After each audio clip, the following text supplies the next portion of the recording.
Eu falo em nome de Walter de Souza Braga Neto. Um homem que prestou 42 anos de serviços prestados ao Exército Brasileiro. Sem qualquer mancha, sem qualquer mácula, sem qualquer apontamento na sua vida. É um homem de reputação ilibada. E eu quero dizer a Vossa Excelência, com o máximo respeito ao eminente Procurador-Geral da República, que a denúncia que foi apresentada contra o general não irá manchar a sua reputação. Eu ouvi atentamente a fala do Procurador-Geral da República. Ele não apontou uma única fala, uma única frase que imputasse alguma coisa, individualizasse alguma conduta criminosa contra o general Braga Neto. E não fez, não por inépcia do Ministério Público, mas não fez porque não tem absolutamente nada. Eu quero dizer a Vossas Excelências que Braga Neto não teve qualquer participação, qualquer relação com os fatos de 8 de janeiro. O colaborador Cid, que mente, e mente muito, apresenta um vídeo naquela oportunidade para falar o link do general Braga Neto com os manifestantes do quartéis. Esse vídeo era de outra coisa. Esse vídeo era de um encontro no Palácio da Alvorada com 6 pessoas, não tinha nenhuma relação com as manifestações do quartéis. Isso ficou, evidentemente, depois até a própria denúncia faz esse reparo. Quero dizer a Vossas Excelências que Braga Neto não participou da elaboração de qualquer plano que atentasse contra o Estado Democrático de Direito, que atentasse contra a vida de um presidente da República, de um vice-presidente da República e do eminente relator. Braga Neto é inocente. A defesa pede, evidentemente, a rejeição da denúncia. Mas caso ela seja recebida hoje, nesta tarde, a defesa não tem dúvida que durante a instrução criminal, com a oitiva das testemunhas de acusação, com as testemunhas de defesa e com os esclarecimentos de Braga Neto, porque, eminente ministro Flávio Dino, Vossa Excelência acha razoável que, num caso dessa magnitude, a polícia não queira ouvir, não quis ouvir o general Braga Neto, que o Ministério Público não quis ouvir o general Braga Neto? Não me parece razoável isso. Não me parece razoável. Parece que a polícia já tinha uma narrativa e pronto. Para que ouvir a defesa? Para que ouvir o general Braga Neto? E eu quero dizer a Vossa Excelência, corroborando até o que o meu querido amigo Celso Villares falou, a defesa não está na mesma situação que a acusação. A defesa está com os olhos cobertos. A defesa está com a sua atuação cerceada, ministro Falandini. E esse cerceamento não foi praticado pelo eminente relator. Não foi. Isso precisa ser dito da tribuna. A forma pulverizada como a Polícia Federal comandou as investigações, eminente ministra Carmen Lúcia, ela despejou nesse processo mais de 115 mil páginas. Nós estamos falando com 2.000 gigabytes de documentos. Nós estamos falando, quando foi oferecida a denúncia, de 15 procedimentos relacionados com a peça exordial. Isso foi feito de maneira organizada?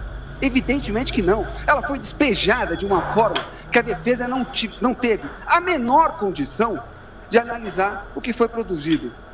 Este caso, eminente presidente Zanin, nós temos os melhores momentos separados pela polícia, com a anuência do Ministério Público, mas não foi dado acesso à defesa para que ela também selecionasse os seus melhores momentos. Não, a defesa não precisa ter os melhores momentos. A polícia vai, despeja, é o documento dump, e a defesa não teve acesso. Eu não tive acesso, eminente ministro Flávio Dino, ao que foi apreendido na casa do general Braga Neto.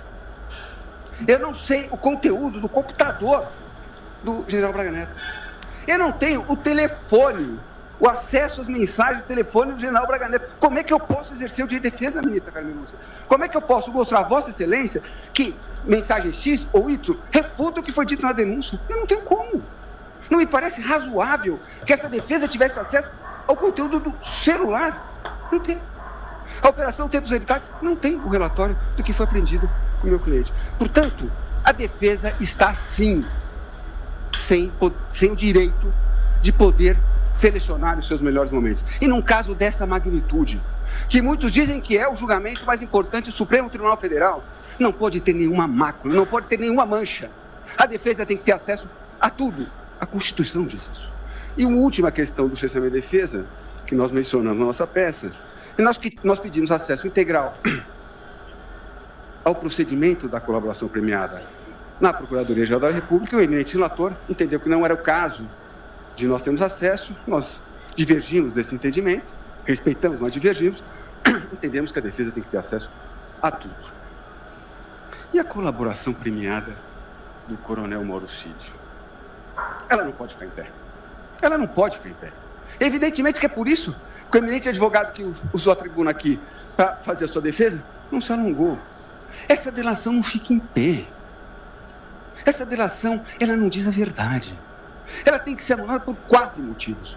O primeiro, que é um acordo celebrado entre polícia e colaborador, sem anuência do Ministério Público. Sem anuência do Ministério Público. Então o PGR foi contrário à celebração desse acordo.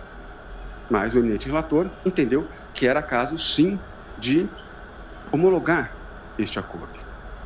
Há um julgado do plenário do Supremo Tribunal Federal que pontua a relevância, a importância da anuência do Ministério Público no acordo de colaboração premiado. Posso continuar? Pois não, Luiz. Celebrado entre a Polícia Judiciária e o colaborador. Então, esse é o primeiro motivo. E o segundo motivo, presidente Zanin, é a voluntariedade. Neste caso, não existiu a voluntariedade. E quem diz isso? O delator. O delator disse que não, que foi coagido.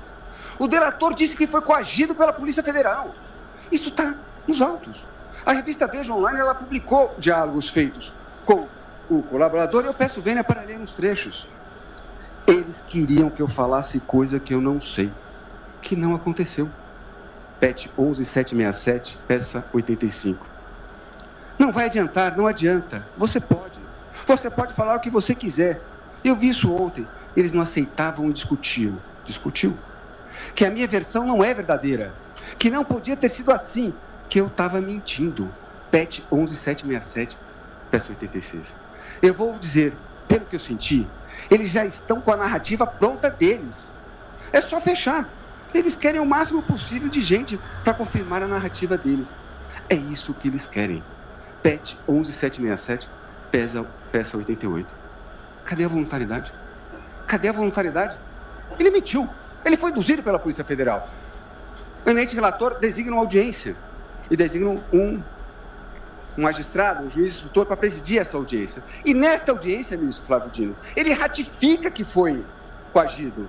E num ponto exatamente que atinge o nosso cliente, o general Braga Neto. Olha o que diz o senhor colaborador quando inquirido pelo juiz instrutor. Por exemplo, eu não vou lembrar de tudo, mas, por exemplo, ele disse que teve uma reunião que aconteceu na casa de fulano de tal. Aí ele queria saber o motivo da reunião. Eu falei, não, o motivo da reunião era um encontro de amigos, né? O fulano de tal estava na cidade e quis cumprimentar o general. Mauro Cid, ele prossegue nesse relato dizendo que os policiais falavam para ele. Aí não, mas não pode ser só isso. Pô, mas peraí, não é possível que um general... E concluiu, ministro Flávio Dino. Então, eles tinham uma outra linha argumentativa, né? Do que eles estavam investigando. E a linha que eu estava trazendo na minha versão dos fatos era outra. PET 11767. Ou seja, a Polícia Federal queria que ele incriminasse quem? O meu cliente. Quem diz isso? O colaborador. Cadê a voluntariedade? Ao término dessa audiência foi decretada de ofício a prisão do colaborador. Terceiro motivo, é mentiroso. Perdão a expressão, é mentiroso. Prestou 9 depoimentos e não fala absolutamente nada do general Braga Neto. Quando estava com o risco de perder o seu acordo, aí sim, ele fala um detalhe, ministro Flávio Dino, que é simples, ministro Fux, é o financiamento do plano. Quer dizer que ele presta 9 depoimentos, esquece de falar um detalhe que me parece que é fundamental, que é a entrega do dinheiro, ministra Carmen Lúcia. E ele esqueceu de falar. Por que ele esqueceu? Porque ele é mentiroso. Ele mente. Ele joga isso na reputação de um homem de 42 anos de serviço prestado ao Exército Brasileiro com uma tranquilidade. Portanto, esse é o terceiro fundamento que a defesa de fato colocou nas suas razões e no seu memorial para que seja anulada essa colaboração. E o quarto e último fundamento, com a máxima vênia ao eminente relator, que sempre vou render minhas homenagens a ele, é a participação de Sua Excelência na audiência com o Mauro Cid. A defesa entende que cabe ao Poder Judiciário, nessa questão, apenas analisar a regularidade e a voluntariedade. Entende a defesa que não é o caso do Poder Judiciário ter uma manifestação mais efetiva. Presidente Zanin, registro aqui que é sempre uma honra estar com Vossa Excelência, reencontrá-lo agora, sentado no Supremo Tribunal Federal e presidindo esta colheita turma, Vossa Excelência sabe o respeito e a admiração que tenho pelo senhor. A defesa pede que seja reconhecida a nulidade do feito a partir do momento da nossa intimação pelo cerceamento de defesa, porque a defesa não teve a chance de ter o acesso ao material bruto. Ela não teve a chance de apresentar os seus melhores momentos, como teve a acusação com a anuência do Ministério Público. A defesa pede, num segundo momento, a rejeição da peça exordial, porque ela é baseada, sim, no acordo de colaboração premiada viciado, com todas as questões que eu coloquei aqui, um acordo de colaboração premiada, com o máximo respeito, eminente ministra Carmen Lúcia, mentiroso. E o último fundamento da rejeição é porque não há, na peça exordial, uma única conduta descrita pelo Ministério Público. E repito, não há, porque o general Braga Neto não praticou qualquer conduta criminosa. Eram essas as questões que eu gostaria de colocar desta tribuna, renovando a Vossa Excelência, a todos os ministros integrantes desta colheita da primeira turma e da eminente ministra Carmen Lúcia, porque eu tenho profundo respeito e carinho. Mais uma vez, presidente, muito obrigado pela atenção.